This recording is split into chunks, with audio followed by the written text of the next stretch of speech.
selalu memesankan, hiduplah sederhana. Dengan kesederhanaan itu akan ada kemewahan yang akan datang terus. Tapi bilang kau mewah, itu kau nggak akan ada kemewahan yang datang. Itu kira-kira begitu. Dan juga jangan pernah merasa akan menjadi miskin karena membantu memberi makan orang. Makanya saya ingat kata-kata itu pada saat saya umur 60, saya ingin memberi makan orang sebanyak mungkin. Makanya saya bikin waktu tanggal 6 Februari warung nasi kuning pojok halal. Saya memang saat ini melakoni jadi pedagang nasi kuning. Dan saya melayani sendiri karena apa? Saya memang ingin berbagi, bersedekah dengan cara saya sendiri. Kenapa saya bikin nasi kuning ya? Seperti saya tadi katakan, bahwa ibu saya bekas pedagang nasi kuning, sehingga saya mempunyai kewajiban bernostalgia menghormati almarhum ibu saya. Sehingga saya bikin nasi kuning. Jadi kita akan coba nasi kuning itu kita buat ya seperti saya bilang. Kita beli dari warung-warung setempat supaya mereka bisa survive, bisa ikut dapat berkah dari kita. Sebab berkah kita adalah doa dari mereka buat kita. Itu kalau kita kasih berkah. Dari seorang tukang semir sepatu yang menyelamatkan nyawa saya. Saya ditolong sama seorang tunawisma. Itu dia tidak punya rumah. Sampai sekarang saya mesti cari dia. Namanya si Jabir. Entah di mana dia Jabir. Kalau engkau ada, datang ke saya. Saya utang nyawa. Dari situ. Jadi saya ditolong orang. Hidup saya hari ini karena pertolongan orang. Saya yakin pasti Allah menitipkan saya juga. Kau ditolong orang, kau harus menolong orang. Dan inilah yang saya harus lakukan. Ya kan, mumpung umur masih ada. Orang bilang 60 udah bau tanah, sisanya bonus. Sebab saya harus percaya. Buya Hamka pernah mengatakan, harta yang kamu makan akan jadi kotoran. Harta yang kamu simpan akan jadi warisan atau jadi rebutan. Tapi harta yang kau sedekahkan, insya Allah jadi tabungan yang kekal dan abadi di akhirat nanti. Pertama, saya ingin mengucapkan terima kasih. Kedua, saya kepengen beliin dia rumah karena dia tunawisma. Mudah-mudahan sekarang dia udah punya rumah, tapi kalau dia belum punya rumah, saya beliin dia rumah. Kalau dia udah punya rumah, dia kepengen minta apa deh. Itu saya. Sebab bantuan dia nggak ternilai sampai hari ini. Saya ingat dia lompat, dia pakai celana pendek. Hitam, nggak pakai baju, gitu. Nggak pakai baju, tukang semir, tunawisma, tidurnya di emperan jalan. Kalau apa sih orang bilang sekarang ini apa sih gembel-gembel, gelandangan itu. Ya saya bilang tunawisma, saya nggak tega. Dulu sama teman-teman dipanggil si Jabir itu yang mana? Yang gembel tuh katanya, si gembel itu katanya. Saya bilang saya nggak tega ngomongnya makanya. Jadi tunawisma. Nah kalau dia bisa ketemu, dia dengar saya di mana, dia masih ada. Insya Allah saya kepengen kebenaran. Saya kebenaran ada beberapa rumah yang saya nggak pakai, ya kan, nggak ada salahnya. Orang yang menyelamatkan saya harus bisa bantu, ya kan. Orang yang kerja sama saya aja saya bantu, apalagi yang menyelamatkan nyawa saya.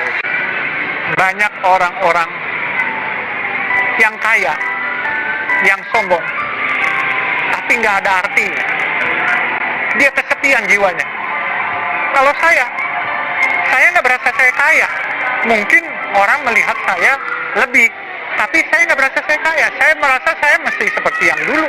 Makanya jiwa saya selalu ramai karena saudara saya banyak. Tetangga saya, saudara saya semua banyak dan saya nggak ada masalah. Saya kalau lagi mau pergi makan, saya nggak punya pengawal, saya sama supir saya. Turun, tas gua lo bawa, jangan ditinggal di mobil, ntar diambil orang. Udah, karena nggak punya ajudan, nggak punya pengawal. Ini kita makan berdua. Kita makan di Rawabelong, kadang-kala nasi uduk di pinggir jalan, di Palmerah. Nggak apa-apa, nggak ada masalah. Emang sakit perut? Kagak kan, sama aja. Saya alhamdulillah punya istri seorang yang sangat-sangat sederhana. Bahkan ya dia mungkin mengikuti cara saya lah. Ya, tapi anak-anak sekarang karena pergaulan nggak bisa ngikutin ibu bapaknya punya cara. Apalagi udah medsos di mana-mana, lifestyle-nya beda. Ya saya sama Allah saya cuma bilang, ya Allah, saya ini terima kasih telah diberikan hari ini. Tapi ya Allah, saya juga nggak ngerti rahasia apa Allah berikan rezeki bagaikan tsunami. Saya malah kadang-kala suka takut, suka ngeri. Allah tambahkan terus hari demi hari, Allah tambahkan rezeki buat saya.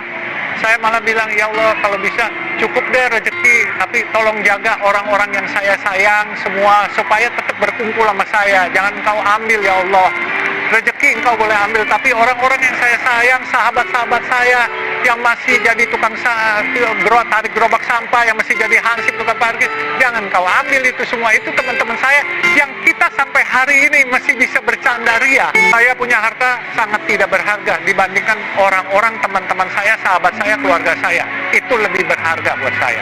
Harta itu hanya titipan, tapi keluarga dan sahabat itu buat saya nomor satu. Apalagi sahabat saya, walaupun dia seorang tukang sampah, dia seorang hansip, dia tukang parkir, saya lihat ketulusan dia, ya maaf saja, lebih hebat daripada teman-teman yang mulia anggota dewan. Saya rasanya saya pulang ke kampung halaman saya lagi, karena memang anak kampung saya aslinya. Jadi makanya saya bilang, saya nih kalau orang tanya, anak kampung saya, Allah kasih sedikit rezeki kota, itu aja. Dan nggak mimpi hari ini ada, tapi pasti ada rahasia Allah yang dititipkan saya.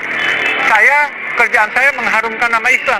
Mungkin karena untuk mengharumkan nama Islam, Allah kasih sesuatu yang lebih baik supaya orang percaya akan apa Islam. Saya cuma berdoa, ya Allah, mudah-mudahan pemerintah sayang ya sama rakyatnya, sebagaimana saya sayang sama saudara-saudara kita.